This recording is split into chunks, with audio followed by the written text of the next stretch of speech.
Morti e infortuni sul lavoro, cambiare si può, ecco come. Questo è il titolo provocazione di un convegno organizzato da Vega Formazione e che si è svolto a Zelarino in provincia di Mestre venerdì 11 maggio. Noi cercheremo di interpellare gli interlocutori a questo convegno per capire effettivamente che cosa sta succedendo, perché le morti e gli infortuni gravissimi sul lavoro continuano ad incrementarsi e comunque ci sono ogni giorno numeri inquietanti e Vega Formazione fa delle proposte. Bisogna cambiare non tanto la legislazione che esiste, opera effettivamente, mancano magari decreti attuativi, quanto piuttosto agire sulla cultura, sulla formazione. E allora è importante capire il perché e soprattutto non fondarsi sulle abitudini, su comportamenti che si ripetono, che possono essere pericolosissimi per se stessi e per gli altri. Entriamo e scopriamo alcuni segreti, alcune connotazioni particolari che bisogna apprendere.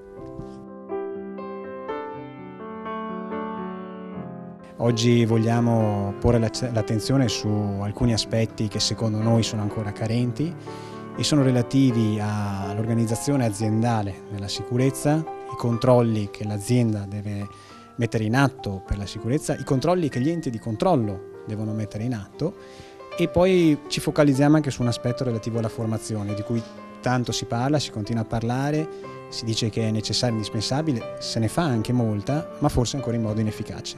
La cultura della sicurezza deve permeare totalmente l'azienda. Non può essere che in un'azienda chi si occupa di sicurezza sia un qualcuno che è all'interno dell'azienda e che viene chiamato quando serve. Qualsiasi processo aziendale richiede sicurezza deve essere pensata sin da subito. Se non siamo riusciti ad adottare ancora, ad avere una cultura della sicurezza, vuol dire che abbiamo fallito. Uno degli elementi cardini per arrivare ad una cultura è formare correttamente le persone, quindi la formazione assolutamente ha fallito. Le leggi al solito noi in Italia le leggiamo sempre come nel massimo minimalismo.